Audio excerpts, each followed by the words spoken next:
تو یہ جو ٹویٹ ہے حسین حقانی جو کبھی غدار تھے اب محب وطن قرار دیے جا چکے. یورپ میں دو دل چپکے ملے, دل ملے تو اپنوں کی آشیرواد سے, لیکن یہاں سے ملنے کے لیے جانے والا اپنے بہتر مستقبل کا پان بھی لگا رہا ہے. ایک یہ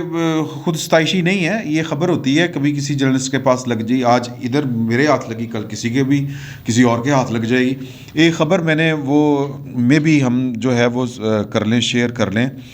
پروڈیوسر صاحب جو ہیں, کیونکہ ڈھونڈنا بڑا پڑتا ہے. تو اگر آپ ٹیلنگز کے ریگولر ویور ہیں تو آپ کو یاد ہوگا کہ ایک ولاگ میں نے کہا تھا کہ ایک بڑا بھائی ایک چھوٹا بھائی ہے, اور درمیان والے نے ان دونوں کی صلح کرانے کی کوشش کی ہے, اور جو صلح کرا رہا ہے اس کا دفتر لاہور میں بھی ہے اور اسلام آباد میں بھی ہے.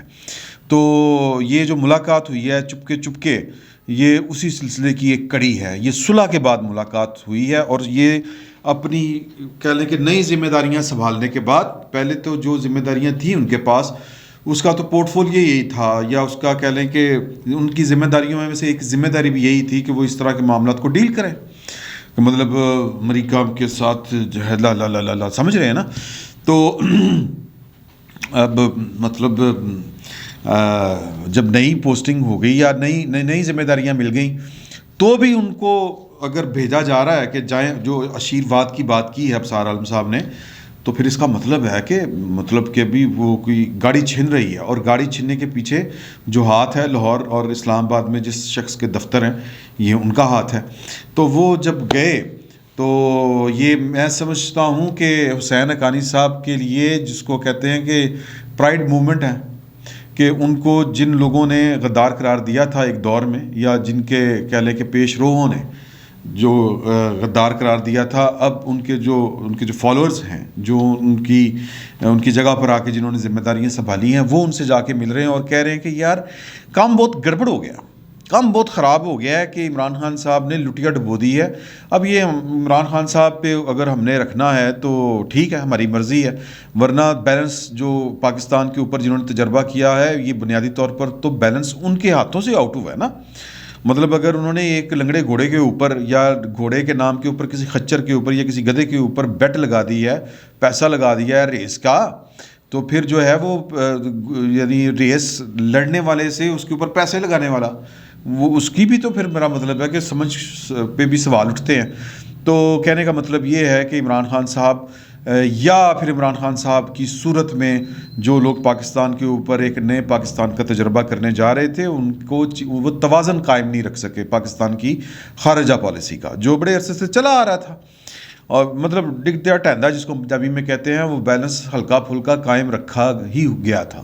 تو وہ بالکل بیلنس آؤٹ ہو گیا, نہ چین کے رہے نہ امریکہ کے ہم, یہی ہمارا ہوا کہ نہ خدا ملا نہ وصال یار, مطلب اس طرح کا وہ ایک شعر ہے, ادھر کے ہوئے نہ ادھر کے ہوئے, اس طرح کر کے ایک شعر ہے. شعروں کا میں ویسے بھی وہ ٹانگ توڑ دیا کرتا ہوں. تو مطلب یہ کہ لابنگ پھر اس بندے کے پاس جانا پڑا جس کے جو بائیڈن کے ساتھ درینہ تعلقات بھی ہیں, اور یہ بھی تاریخ کا حصہ ہے کہ جو بائیڈن بطور نائب صدر جب پاکستان میں آئے تھے تو اس کے پیچھے جو کاوش تھی وہ حسین حقانی صاحب کی تھی. حسین حقانی صاحب کو کریڈٹ جاتا ہے پاکستان کا بھلا پاکستان کے غداروں کے ہاتھوں میں پتہ نہیں کیوں ہوتا ہے. بھٹو ہو تو ایٹمی پروگرام بے نظیر ہو غدار, تو ایٹمی میزائل, نواز شریف غدار ہو تو ایٹمی دھماکے. تو بہرحال حسین حقانی غدار ہو تو پھر جناب کے مطلب کہیں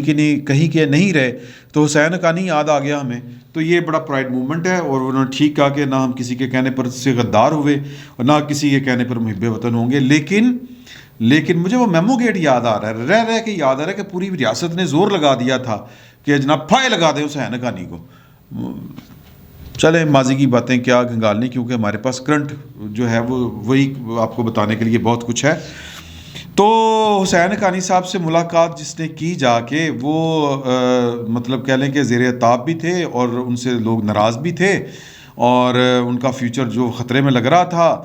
تو اب وہ لاہور اور اسلام آباد کے دفاتر پر جو شخص ایک ہی موجود ہوتا ہے, اس کی انٹرونشن سے معاملات یہاں تک پہنچے ہیں کہ اب کام سیدھے کرنے کے لیے وہی صاحب جو زیر عتاب تھے وہ جا کے بڑے صاحب کے کام نکلوا رہے ہیں, یا ریاست پاکستان کے کام نکلوا رہے ہیں.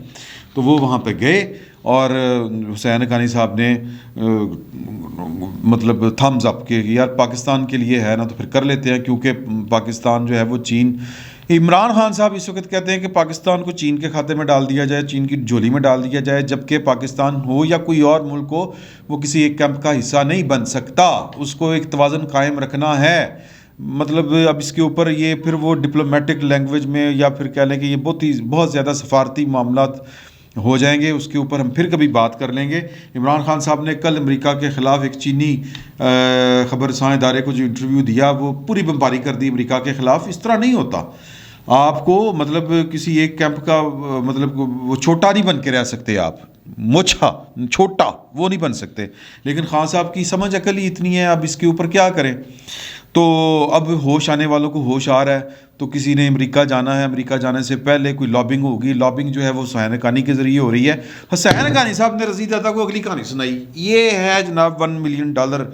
والی سٹوری، وہ جو میں بریک آپ کو کرنے جا رہا ہوں کہ حسین حقانی صاحب نے کہا کہ جی نواز شریف جو ہیں انہوں نے بھی وہ مطلب کیا تھا معاملہ، وہ میں آپ کو بتا دیا میں نے، اور حسین حقانی صاحب جو ہیں وہ کہتے ہیں کہ میں نے سارے معاملات جو ہیں وہ تہ پٹاس کر کے جو بھی ہے وہ ادھر کر دیا۔ اب یہاں پر سوال تھا، اب ذرا غور سے سنیں رضی دادا کا، کہ آبویسلی یقیناً نواز شریف صاحب جو یہ اب تحریک عدم اعتماد کے لیے قائل ہوئے ہیں، جس کی خبریں آ رہی ہیں، اور مریم صاحبہ بھی اعتراف کر رہی ہیں، شہباز شریف صاحب نے بھی ہفتہ پہلے کر دیا تھا، اعتراف کے دور آئے تھی۔ نواز شریف صاحب نہیں چاہتے تھے کہ یہ عمران خان صاحب کی حکومت جائے اور عمران خان صاحب کا نام جو ہے وہ شہدائے جمہوریت میں آئے اپنے والوں، تو وہ جو قائل ہوئے ہیں۔ تو حسین حقانی صاحب یہ جو آپ نے جو پیغام جو بائیڈن انتظامیہ سے پہنچایا ہے، یہ اس سے پہلے قائل ہوئے تھے کہ اس کے بعد انہوں نے کہ یقیناً بعد میں قائل ہوئے ہیں۔ سمجھ آئی؟ اگر نہیں سمجھ آئی تو اس کو دوبارہ اس ولاگ کو سنیے گا، آپ کے لیے اس میں بڑے وہ بھید ہیں، سمجھنے کے لیے بڑی چیزیں ہیں۔ تو اس وقت پاکستان کے اندر، اور میں ویسے بھی آپ کو ایک بات بتاؤں، آپ پاکستان کی ہسٹری اٹھا کے دیکھ لیں کہ بلکہ مطلب یہ کہ آپ خلا میں نہیں رہ رہے آپ کے ہاں، اور پھر آپ کی اسٹریٹجک پوزیشن اس طرح کی ہے کہ آپ نہ چاہتے ہوئے بھی آپ اکیلے اپنے مرضی کے فیصلے نہیں کر سکتے unless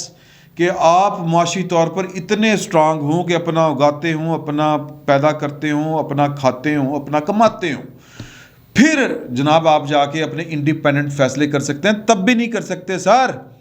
چین کتنے فیصلے کر رہا ہے اپنے انڈیپینڈنٹلی، میں اس کے اوپر مطلب کہہ لیں کہ جتنا چین طاقتور ہو چکا ہے اس کا دل تو یہ کرتا ہوگا کہ پوری دنیا کو ہضم کر جائے، لیکن نہیں کر سکتا۔ آپ نے اسی دنیا میں رہنا ہوتا ہے اور معروضی حالات کے ساتھ اور اس کی مطابقت کے ساتھ چلنا ہوتا ہے، اور کجا چین اور کجا پاکستان کہ جو نہ اپنا اگاتا ہے نہ اپنا کھاتا ہے، ہر مہینے اس کو فکر پڑی ہوتی ہے کہ ملازمین کو، سرکاری ملازمین کو تنخواہ کہاں سے دینی ہے، کبھی IMF دے چکر، کبھی چین دے چکر، کبھی امریکہ کے، ایسے سعودی عرب کے، تو یہ معاملات ہیں۔ تو خان صاحب جو ہیں وہ اس صورتحال کو سمجھ نہیں پا رہے، وہ اس کو ٹیگل نہیں کر سکتے، تو لہٰذا پاکستان میں جو بھی سیاسی تبدیلیاں رونما ہوتی ہیں وہ مرہون منت ہوتی ہیں حضور اعلیٰ انٹرنیشنل اسٹیبلشمنٹ کی۔ تو انٹرنیشنل اسٹیبلشمنٹ کے اپنے مفادات ہیں، اپنے ان کے تقاضے ہیں، اور انہوں نے اپنا ایک ایجنڈا سیٹ کیا ہوا ہے، اس کے مطابق چلنا ہے، اور پاکستان نے گنجائش نکالنی ہے اس میں سے۔